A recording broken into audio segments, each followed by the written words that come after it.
con, ça ose tout. C'est même à ça qu'on les reconnaît. Marcel est la flotte. Où est le vin? Je veux du vin. Heroes de puta.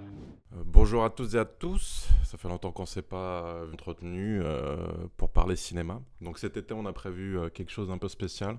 Vu que le cinéma va mal en ce moment, donc on s'est dit avec Julien qu'on allait parler de films références, de films qui nous ont marqués tout au long de l'été. Donc bonjour Julien. Bonjour Sébastien. Ça fait longtemps, comment ça va ? Bah écoute, ça va, je suis pressé d'aller voir Superman, un super film. Vraiment c'est l'un des films que j'attends le moins, je m'en fous en fait. Ah ouais, mais je m'en contrefous, je sais plus. Là, il y a Jurassic Park qui vient de sortir, alors on se parle. J'ai envie d'aller le voir, j'ai envie de lui donner sa chance, mais... Apparemment c'est une merde, hein. On va pas Il se mentir, paraît. c'est pas une surprise. Et donc aujourd'hui pour notre premier film, on va parler de l'un de mes films préférés, La Ligne Rouge. Who lit this flame in us? Because I have you, nothing can touch me. No hurt, no grief, not even death. Alors La Ligne Rouge, sorti en 1998, réalisé par Terrence Malick, raconte l'histoire de la bataille de Guadalcanal en 1942 dans les îles du Pacifique, entre les Américains et les Japonais. Il faut savoir que tout Hollywood voulait tourner dans ce film, que ça soit... Bon, non, j'allais donner un exemple, mais j'en ai pas en fait. Bah, il y a déjà tout Hollywood dans ce film, en vrai, quand même. On va pas se mentir, ils y sont tous, hein. Il y a du Adrien Oui et Brody, il y a du... Parlons d'Adrian Brody, justement. Ah, À la il base, fait la c'était gueule. lui le- Attends, on met la charrue avant les bœufs, là, quand même. Non, mais attends, c'est une anecdote du film. Je Vas-y. parle pas de côté artistique du film, Ouais. tu vois. Allez, fais-moi Il faut rêver. savoir que dans la première version du scénario, c'était Adrian Brody le personnage principal. Et que Terrence Malick a absolument tout changé le scénario en montage et fait de Jim Caviezel, le sergent 8, le personnage principal. Enfin, si on peut appeler ça un personnage principal. Et il faut savoir aussi que Adrian Brody n'était pas au courant de cette histoire lorsqu'il s'est pointé à l'avant-première du film. Donc il a découvert en même temps que tous les spectateurs qu'au final c'était un second voire troisième rôle dans le film alors que le mec avait la vingtaine à l'époque et que ce film devait lancer sa carrière. Bon après il s'est bien rattrapé tu vois, mais je me dis Oui, ça va. heureusement qu'il a eu la carrière après parce que ça aurait pu être un énorme traumatisme pour lui. Oui, tu m'étonnes. Bah, je crois il fait sur 2h30, il fait même pas 5 minutes, je crois. Il faut savoir que le film La Ligne Rouge a une version de 6 heures que je pense qu'il ne sortira jamais. Parce que qui va regarder ça pendant 6 heures, on va pas se mentir. Ouais, déjà, qui va regarder ça pendant 2h30, mais ça, on en parlera après.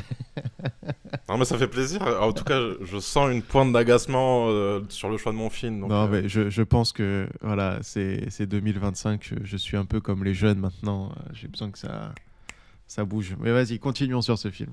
Je peux te sortir une autre anecdote, mais beaucoup plus personnelle pour le coup. J'avais loué ce film avec Independence Day quand j'avais 9-10 ans, je pense. Et je regarde les 40 premières minutes du film. Je me dis, mais c'est quoi cette merde ? Il se passe rien en fait. C'est quoi ce film de guerre de con ?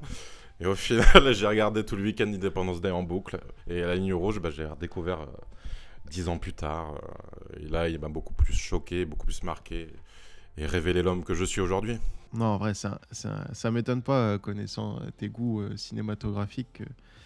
Il t'est marqué ce film. Mais continuons du coup sur cette histoire de cette compagnie qui essaye de prendre une colline. L'histoire du film, grosso modo, c'est les Américains qui doivent prendre une colline aux Japonais et qui potentiellement ferait gagner la guerre aux Américains. Donc on suit cette compagnie menée par Nick Nolte. Et ce personnage, justement, est beaucoup trop vindicatif et sans remords vis-à-vis de la mort de ses soldats. Donc il y aura une confrontation entre ces soldats et lui pendant tout le film à peu près. Cette confrontation sera menée par le capitaine grec, joué par Elias Koteas. Comme je disais un peu plus tôt, tout Hollywood veut les jouer dans ce film. Mais bizarrement, il s'avère que tous les acteurs principaux, à part Sean Penn, les plus gros acteurs ne sont pas les rôles principaux. Ouais. La majorité des jeunes premiers dans ce film sont des gens qui sont devenus connus après. Quand tu vois le casting, c'est un truc de ouf. Il y a même Jared Leto, il y a John C. Reilly, il y a Woody Harrelson. En fait, il y a Travolta. beaucoup trop de monde. Travolta, John Cusack et Jim Caviezel, qui jouera plus tard Jésus. Oui. Bon, on en reparlera plus tard vis-à-vis de l'analyse du film que j'ai fait vis-à-vis de Dieu et tout ça. Parce que je trouvais que c'était un beau raccourci le fait qu'il soit le Jésus-Christ dans la suite. Mais passons d'abord à ton avis. Écoute, après tant d'années de galères et de combats, comme diraient mes amis parisiens, non, excellent film. pour sûr. Après, moi, ce serait jamais genre ma Madeleine de Proust parce que je trouve que c'est un film trop. Bah, après, c'est du Terrence Malick, donc c'est très onirique. Faut savoir que ce film, on est quand même dans du contemplatif et ça démarre par des plans de la nature, un peu comme Tree of Life, hein, de toute façon, spécial Terrence Malick qui t'as l'impression veut faire plus du documentaire que de raconter une histoire. Mais c'est vrai que, alors après toutes ces années, le regarder, t'as une confrontation de rythme par rapport à ce qu'on consomme aujourd'hui qui est... faut se mouiller la nuque, quoi. Là, je te jure, c'est très très lent. C'est surtout que je pense que quand tu regardes la bande-annonce, tu t'attends à un film de guerre. Oui, après, bon, on connaît plutôt Hollywood. basique, en fait. Voilà, ils sont obligés de te vendre le film de guerre. Et après, pas que c'est inintéressant, c'est juste que voilà, quand tu le consommes, je pense que c'est un film qui doit avoir son moment, sa période, sa journée, où tu sais que ouais, vas-y, je peux le regarder. Et au moins, tu regarderas pas ton téléphone parce que tu peux ne pas décrocher, parce que ça reste un beau film avec des grands acteurs. La philosophie du film est quand même intéressante et ça change de beaucoup de films de guerre qu'on a vus où justement c'est Sauvons l'Amérique, quoi. Donc, où c'est se flageller parce qu'on est les méchants et on fait la guerre. Bah, je trouve qu'il n'y a pas vraiment cette thématique dedans, en fait. Non, pas du tout. On peut le comparer à Il faut sauver le soldat Ryan qui est sorti la même année, tu vois. Et là, il n'y a pas du tout ce côté patriotique. Même Pas du tout. le côté que ça soit des Américains contre des Japonais paraît banal au final. Genre, il n'y a pas ce côté en mode on va sauver le monde et tout ça. En fait, c'est juste des mecs qui doivent prendre une putain de colline. Et de toute façon, il y a un petit monologue de Sean Penn qui dit mais tout ça pour de la propriété alors qu'on en a rien à foutre de la propriété, tu vois. Ouais, après, c'est tout le discours du film, en fait. Pourquoi il met des plans de la nature coupés par des scènes de bataille dans la montagne et tout, c'est pour te montrer un peu l'absurdité de la... C'est un peu con de dire ça à chaque fois, mais l'absurdité de la guerre, pourquoi les êtres humains font ça alors que comparé à la majestuosité, au calme de la nature, t'as des êtres insignifiants qui sont les êtres humains qui se bagarrent pour un bout de terre sans aucune vraiment raison. Et c'est là où c'est intéressant, au final, son choix et son montage. Donc malheureusement pour Adrian Brody, mais les personnages, ils ont tous leurs propres caractéristiques. Tu vois, Jim Caviezel, c'est le pacifiste par excellence. Le mec, il est réticent à tuer alors qu'il est à la guerre. Et il se promène, il va voir les autochtones au tout début, là. Et il est bien, tu vois. Lui, c'est l'humain par excellence. Qu'est-ce qu'il fout là? T'en sais rien, mais c'est intéressant d'avoir son regard. Après, t'as Sean Penn qui lui joue un mec totalement cynique et pragmatique, qui est un peu le soldat de base, quoi. Désabusé, parce que il sait qu'il n'y a pas de sens, mais il le fait, quoi. Et tous les personnages, ils ont tous des traits de caractère comme ça, et c'est intéressant de voir. En fait, c'est ça qu'il veut filmer, Terrence Malick, c'est voir des mecs qu'il a bien caractérisés face à une absurdité, en fait. Un truc absurde à faire. Oui, c'est ça. Après l'avoir revu, ça faisait une quinzaine d'années que j'avais pas revu ce film. C'est plutôt de la thématique de Dieu qui ressort pour moi, tu vois. Je me rappelais pas qu'il y avait autant de dialogues, par exemple toute la voix narrative que Terrence Malick use et abuse dans tous ses films. Mais je trouve que pour ce film, ça passe parce que je pense que c'est déjà son film le plus abordable pour le commun des mortels, on va dire. Et tous ces dialogues narratifs qui s'adressent directement à Dieu et non pas au spectateur, tu vois. Toutes ces mises en scène avec ces contre-plongées vers le ciel et tout ça, comme si regarde-nous, toi qui nous a créés, regarde-nous ce qu'on est en train de faire à nous-mêmes et à la nature, tu vois. L'un s'adresse à sa femme, lui pour le coup, on peut pas dire qu'il s'adresse à Dieu, mais quelque part, est-ce que Dieu n'est pas représenté dans sa femme, tu vois, dans le fait qu'elle l'abandonne petit à petit au fur et à mesure de l'histoire. Oui, carrément. Et je pense que le personnage de Jim Caviezel apparaît comme le mec qui se rapproche le plus d'un ange, tu vois. Il faut savoir qu'au début, dans toutes les 10 premières minutes, où il est dans une espèce de paradis tropical au milieu des indigènes, en train de vivre la best life alors qu'il y a la guerre tout autour, tu vois. Mais au final, si tu regardes le film sans vraiment t'avoir posé la question de quelle est l'histoire du film, tu te dis, en fait, tu vas passer pendant 2 heures avec ces Mélanésiens, tu vois. Oui, totalement. L'utilisation aussi de la musique In Paradisium de Gabriel Fauré pour cette séquence va dans le fait que le mec est au paradis et une fois que le bateau revient, il retourne en enfer, tu vois. Ouais, c'est intéressant, hein, totalement. C'est vrai qu'il y a vraiment cette dualité paradis, enfer, hein, ça va toujours avec la nature.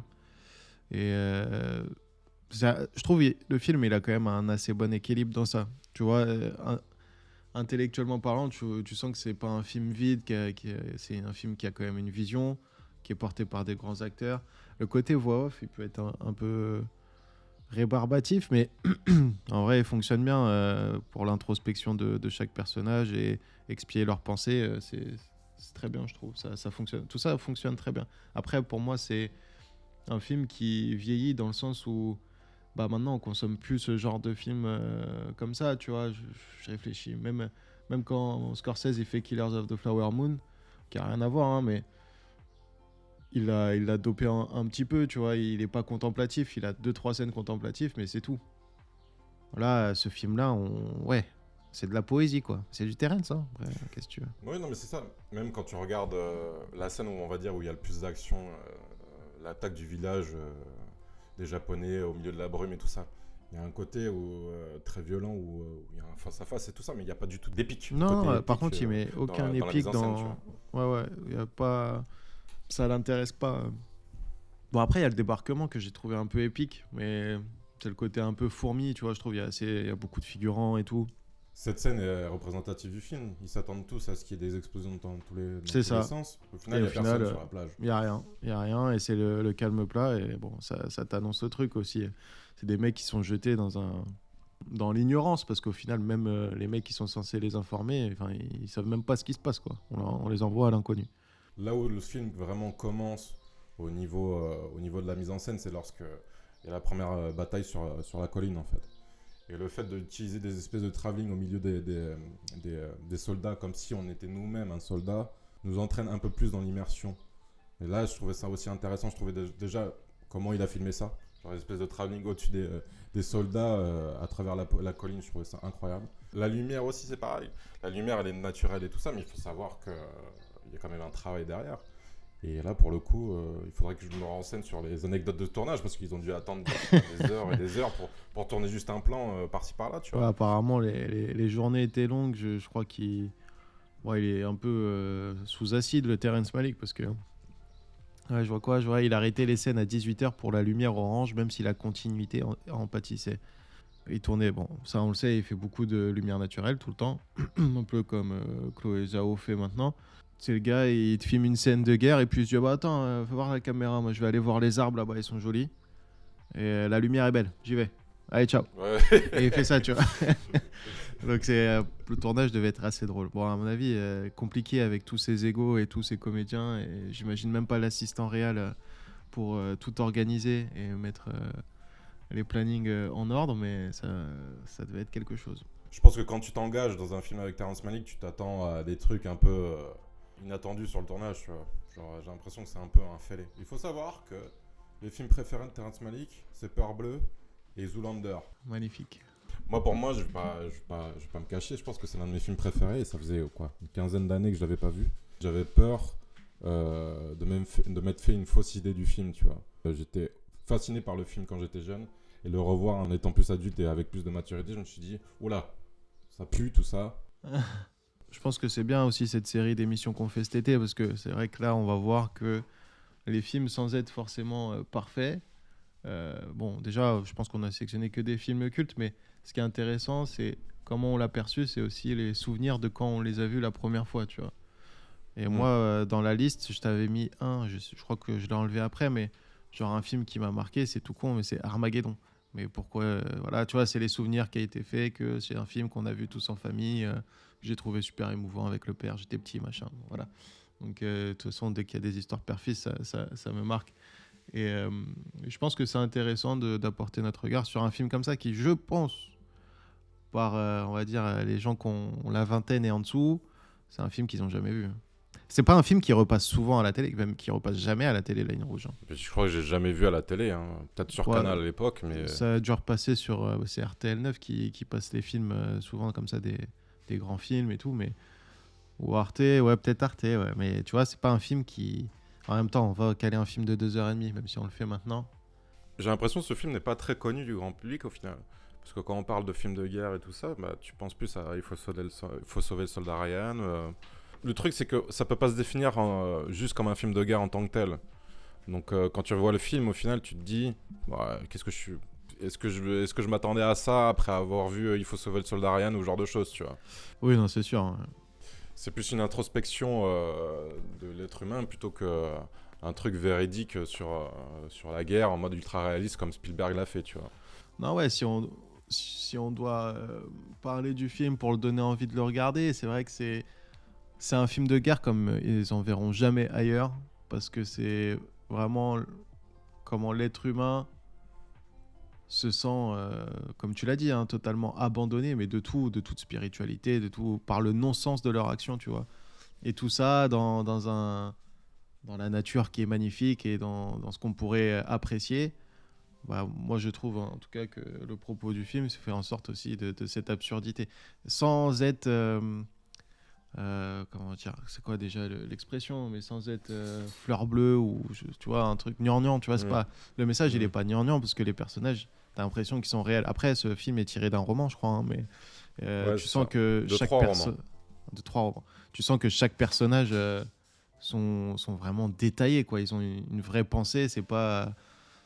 Je pense que tous les comédiens qui ont interprété des personnages dans ce film, ils n'ont pas eu de problème à créer leurs personnages parce qu'ils sont tellement détaillés qu'ils ne sont pas arrivés sur le plateau et ils se sont dit bon, je dois jouer cette émotion, je dois jouer cette émotion. Non, je pense que là, ils pouvaient vraiment se dire bon, je suis telle personne parce qu'il est comme ça, il pense ça, machin, il réagit comme ça. Et c'est là où un film il fonctionne pour moi quand tu as des personnages qui prennent vie au-delà de leur interprète, et là, c'est totalement le cas. Même si Jésus revient plus tard. Et non, mais c'est surtout que Terrence Malick fait en sorte que tu sois habité par le personnage, vu que j'ai l'impression que c'est quand même un réalisateur qui est beaucoup dans l'improvisation lors du tournage. Alors, apparemment, non. Apparemment, non. Apparemment, il prépare beaucoup. Ah bon ? C'est ce que je lis là. Ah bon ? Parce qu'au final, quand tu sors une version de 6 heures, je suis pas sûr que ce soit très préparé. Surtout si tu changes de scénario au montage, tu vois. Je suis pas sûr de la préparation du machin. En vrai, tu le vois un peu. Il y a certains champs contre champs. Tu vois un peu que le montage a été traficoté, tu vois. Ouais. Un truc que je veux faire pour cette série d'émissions, et peut-être pour conclure, au-delà de répéter que c'est un film, même si je m'en suis moqué au début parce que le rythme, c'est pas ce dont vous êtes habitué, mais c'est un film qui est extraordinaire quand même et unique, au moins ça, tu vois, il est unique, ce qu'on ne retrouve plus maintenant. Et ce que je veux faire pour cette série d'émissions, c'est là, à l'heure actuelle, on va dire dans ces 5 dernières années, qui montrent un tournant où le cinéma est vraiment en plein downfall, tu vois, genre, quel est le film qui se rapprocherait le plus de la ligne rouge, tu vois, pour en parler en parler. Ouais. Voilà. Oui, comment comparer ou l'anti-ligne rouge, qu'est-ce qui est totalement l'opposé et qui est sorti il n'y a pas si longtemps. Déjà, quel film de guerre qui est sorti là?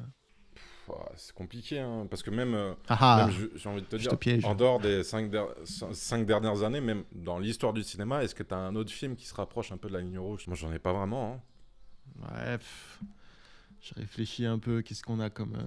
Je pense qu'il faudra aller voir chez du Tarkovsky ou chez des vieux réalisateurs un peu indépendants de l'Europe de l'Est. Mais le truc, c'est que dans le grand cinéma, j'ai pas l'impression que... Qu'est-ce qui serait l'anti-ligne rouge alors? L'anti-ligne rouge, en soi, il faut sauver le soldat Ryan. Hein. Ouais, mais ça reste excellent quand même. Ah non, mais anti-ligne rouge, ça veut pas dire mauvais. Tu vois un film mauvais en fait? Un film mauvais, ouais. Sors-moi un film mauvais. Faut dénoncer, Sébastien. Faut dénoncer. Un film mauvais de guerre, genre comme ça. Mais le truc, c'est que je regarde plus de films mauvais, j'ai plus le temps pour ces conneries. Non, mais en vrai, même je réfléchis à un film de guerre là récemment. Moi, le seul qui me revient en tête et qui est bon, hein, qui m'a marqué, c'est 1917 là. Il est bien, tu vois, mais en fait, c'est juste l'aspect technique. Après, t'as un exploit technique, mais l'histoire, elle est ouais, voilà. Après, il y a l'histoire est basique. Dunkerque aussi. Dunkerque, c'est vrai qu'on a oublié. Dunkerque, ouais. Dunkerque, c'était bien ça. Pour moi, c'est pas vraiment un film de guerre, Dunkerque. C'est plus un film de survie. Il n'y a pas d'Allemands qui sont tués, tu vois. Et pour un film de guerre où les Allemands sont pas tués, pour moi, c'est pas un film de guerre. Non, mais en plus, Dunkerque, en vrai, ça se rapproche pas mal de la ligne rouge avec ce panel de personnages qui, pareil, après, ils ont des vraies missions différentes, chacun, qui se rejoignent tous au final, mais oui, ça peut, c'est vrai, tiens, je pense, Dunkerque. Je suis pas si con que ça. Hein. Moi, à la limite, un anti-la ligne rouge, je suis du Faucon Noir, peut-être. Ouais, ça fait longtemps que j'ai pas vu celui-là. Pareil, où c'est ultra basique et au final un peu caricatural. Non, voilà, hein. Je pense qu'on a tout dit. Tu veux rajouter quelque chose sur ton petit bébé à ligne rouge? On peut encourager les gens à aller voir ce film. Totalement. Malheureusement, téléchargez-le parce qu'il est sur aucune plateforme. Mais qu'est-ce que tu racontes? Je l'ai regardé hier sur Disney+. N'écoutez pas Sébastien. Sur Disney+. suivez Je savais la pas. séance. Je vous conseille des films sur les plateformes de streaming et c'est sur Disney+. Alors, oubliez pas, parce que hier, j'ai failli me faire avoir, parce qu'en gros, nos profils sont créés. Tu peux pas voir un film interdit au moins de 14 ans, tu vois. Je sais plus comment. En gros, la classification, faut que tu la changes pour pouvoir regarder les films interdits au moins de 18. Parce que je pense qu'il est classé moins de 18 sur Disney+. Et en fait, à mon avis, ils font ça parce que Disney+, c'est quand même la plateforme des enfants. Et du coup, j'ai dû changer le paramètre pour pouvoir le voir parce que sinon, il s'affiche même pas. Et à mon avis, c'est pour ça que tu l'as pas vu.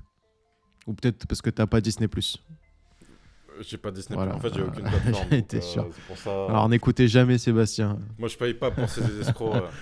Je paierai jamais pour ces tueurs de cinéma. Oh, tu ça y vois. est, ça commence. Déjà, ne pas mettre la ligne rouge pour des enfants, je trouve ça Oui, scandaleux. tu t'as vois. raison. Non, mais en conclusion, on peut dire que c'est le film le plus abordable de Terrence Malick. Je sais que beaucoup ont des réticences vis-à-vis de sa narration dans les films, mais essayez de le regarder parce qu'il y a un côté mélancolique, mais un peu d'humanité dedans aussi, qui feront que Totalement, ce mais- film vous donnera peut-être une autre perspective de la façon de voir les choses. Magnifique.